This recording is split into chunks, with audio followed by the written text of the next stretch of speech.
I can show you households where they're all eating the same thing and one kid has obesity and the other two don't. I think people who take care of childhood obesity and childhood metabolic disease just have a completely different perspective about the whole thing. Yes, we all agree that everybody should eat healthier and exercise more, but we've just seen so many outliers who, in fact, they're not the outliers. The outlier is the kid who comes in where they're just eating crap and never moving. Part of that's because by the time they get to a weight management clinic, somebody's already tried to get them healthier. But again, and it is the food environment, but it's just the food environment through epigenetics, not necessarily through the path that most people think about it, which is the same old calories in, calories out model, which just doesn't hold true anymore. I mean, it holds true to a degree, but you and your child have to be on the same page in terms of readiness for change. If you tell your kid to stop drinking sugar sweetened beverages, you can enforce that when the kid's in front of you. But if your kid's not in agreement, they just go do whatever they want when they're not in front of you. My approach to modifying diet is baby steps. Usually I start with sugar sweetened beverages, and depending on the number that the person consumes, I will come up with a reasonable goal. If they're drinking 4 Cokes a day, let's try to cut it to 2.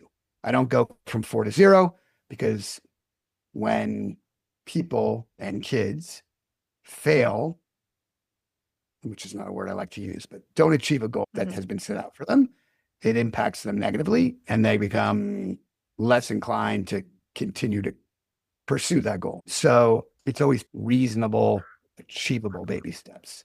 Maybe it's not even from 4 to 2. Maybe it's first week cut by 1 sugar sweetened beverage a day, second week by another until you get to 0. And when you're done with sugar sweetened beverages, let's move on to chips or whatever other dietary improvement you and your child can agree is a reasonable goal.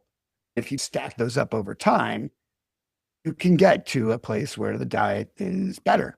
I would also make sure that whatever parent is doing this behavior modification, they got to do it themselves and they got to do it for the whole family. Can't be the kid alone. If you tell the kid alone that they have to do this, but nobody else in the family is doing it, it ain't going to happen. That's what makes treating kids somewhat more difficult, is that it's a family affair. I've had lots of families along the way who will not budge. I'm not taking Coke away from the rest of the family just because one family member can't have it. My other family members are skinny. Why can't they have Coke? Well, they can't have Coke because you have one family member who's suffering from obesity and she needs your support. Her siblings also need to support. If you have to have a Coke, they can have it outside the house, just not in front of the one family member who needs to change their habits.